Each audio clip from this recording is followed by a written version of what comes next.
This whole thing happened 2 years ago, about 2 weeks before Christmas. I am a 16-year-old female. Bobby is 11 and Mo is 13.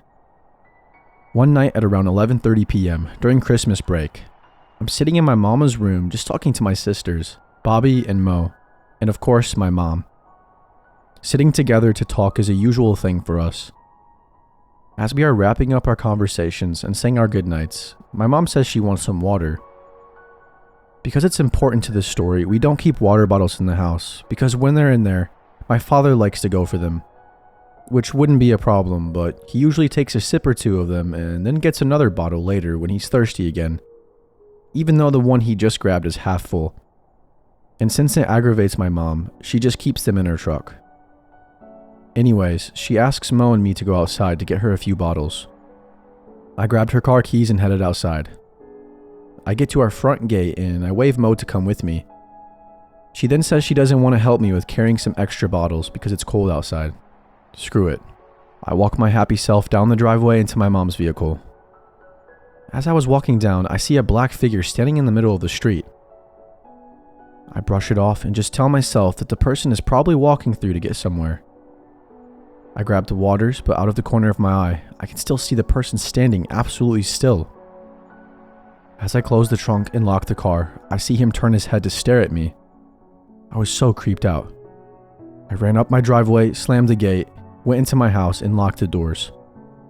I told my mom about the guy and she called my dad to ask him to see who was out there. My dad comes home about an hour later. Apparently, that same person was still standing there and didn't leave until after my dad asked him how he was doing. 2 days later, my grandma asked me to take some money over to our neighbor's house for a reason completely unrelated. I'm in my comfy slippers, so I asked Mo and Bobby to go do it. They agreed to go, but only if I stood outside the gate and watched them. The girls walked over there to her front door and knocked. She doesn't answer, so they stand there waiting for a couple of minutes before they try again. I noticed that after they knocked the first time, the guy I'd seen standing in the middle of the street 2 nights before was walking up the street again. I got an eerie feeling and I was hoping that the neighbor would hurry. He was 2 houses away when she finally answered the door. The girl said goodbye to our neighbor and proceeded to walk back to our house. They were just getting to the end of the lady's long driveway when the man was at the starting point of it. He was literally 10 steps away from the girls now, and he just started laughing, just this gross cackle of a laugh. The girls get creeped out obviously and start to run and walk up the driveway. He picks up his pace and notices me standing at the gate waiting for them, looks me in the eye and bites his lip, and starts whistling some creepy-ass tune.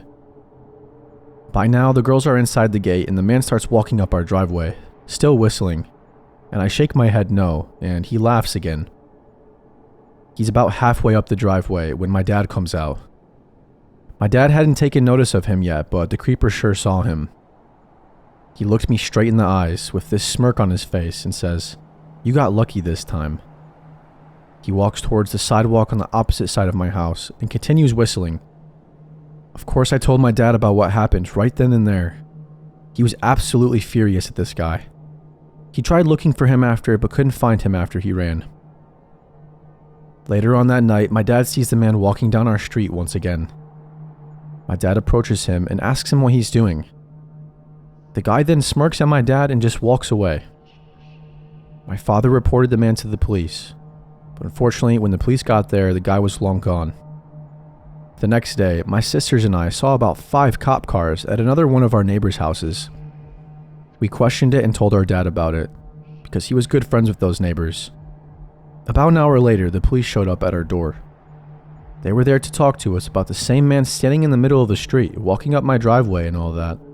He tried to kidnap and rape our neighbor's 10-year-old daughter. So it turns out that the man had broken in through the little girl's bedroom window, tried to get the girl to take off her clothes, and when she screamed, he grabbed her by the hair and started hitting her. Her parents were in the backyard, but her older brother heard what was going on and told their parents to come inside. The little girl's dad tackled the man down and started beating him senseless. Meanwhile, the mother called the police. We live near a police station, so they made it to the house pretty fast. After questioning him, they found out that the man had debated on whether he should go after me or the other little girl.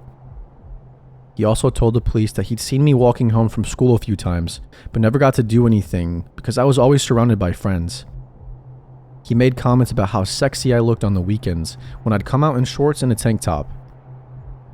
He told them that he'd even gone through our mail in hopes of finding out my name. He confessed that he was really interested in me. After this, I was just scared to be at home. Even though the guy was in prison now, I didn't feel safe in my own home.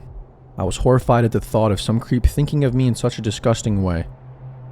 A month later, I finally asked to see a therapist and found that it really helped me. I'm finally okay with talking about the whole thing. I consider myself to be very lucky.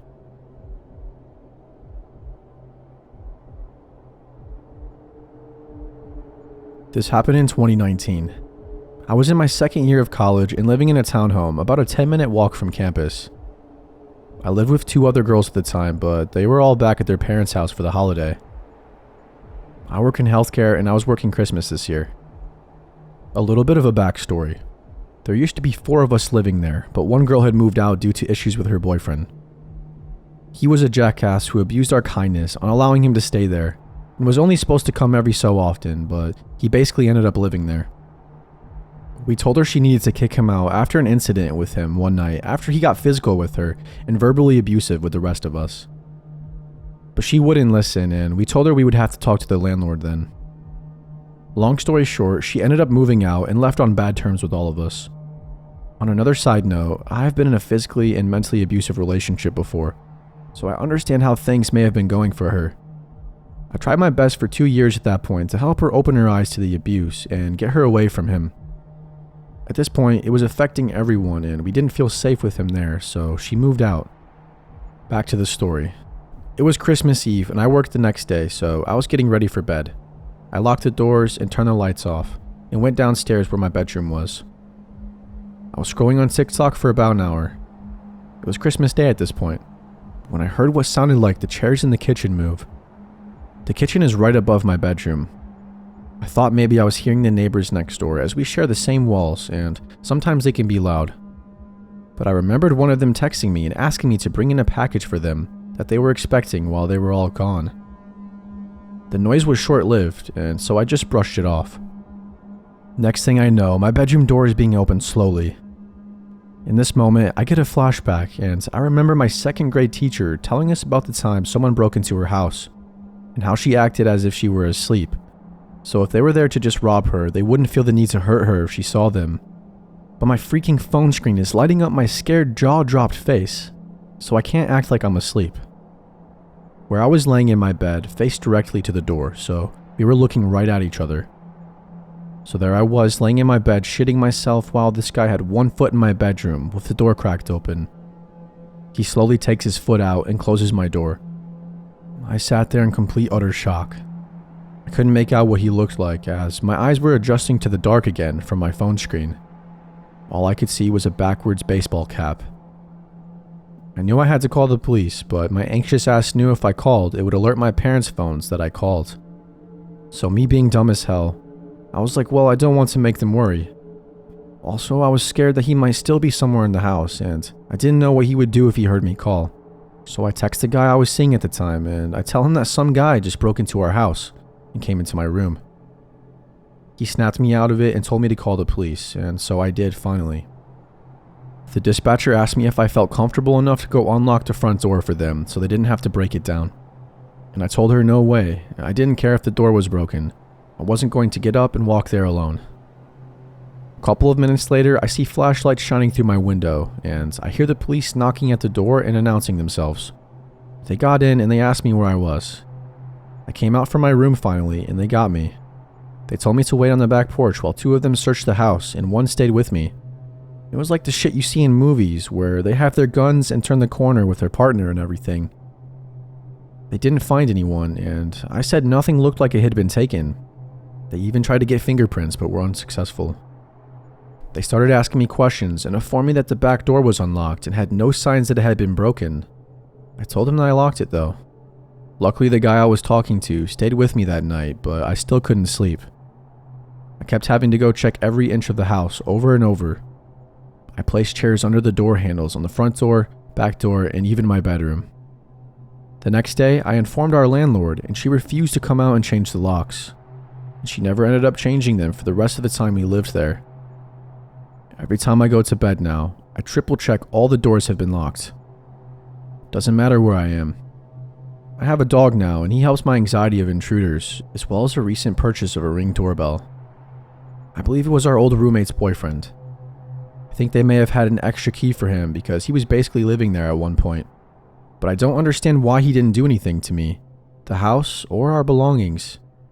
If it were someone random, I don't know why they wouldn't have done what they intended, and that could have been many different possibilities.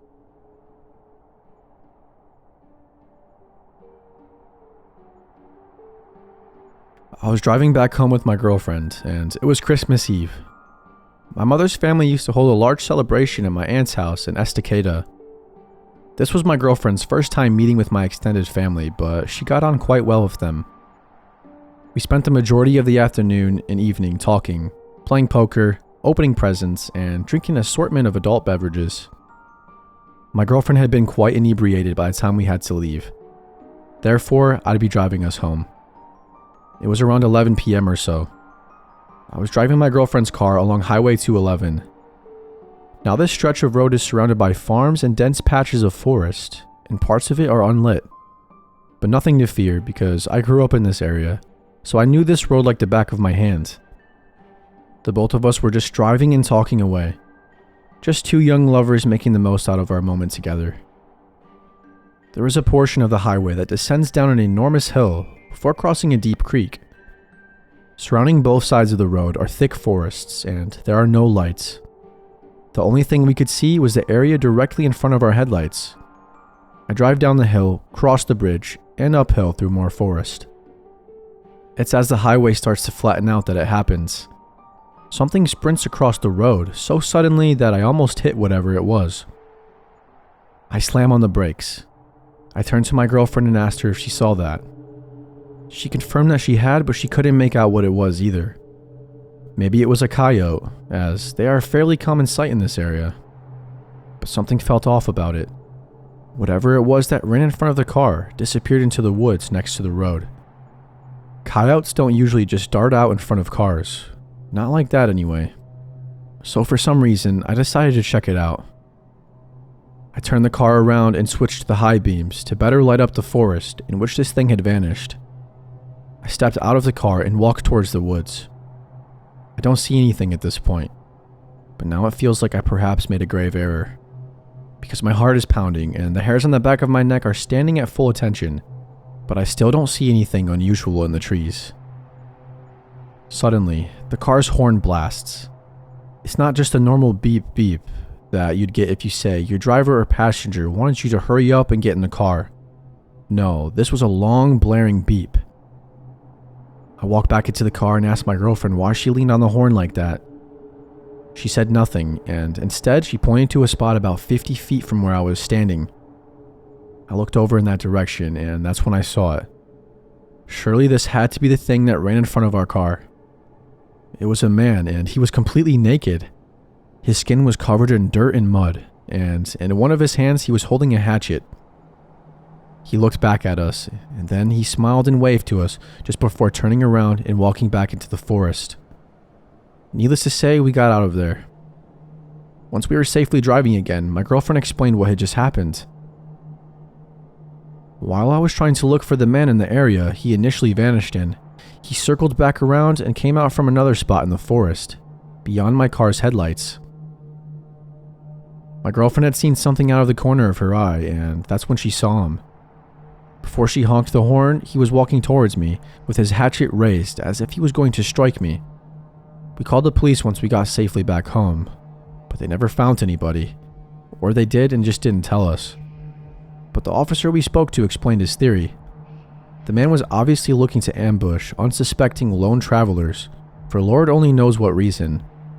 Anyhow, we all agreed that my girlfriend's quick thinking saved my life, as it let my potential killer know that I wasn't out there alone. I moved back into the area recently, so I now drive that highway often. No naked hatchet man sightings yet, but I could tell you that I'm definitely extra vigilant now, especially near the deep creek.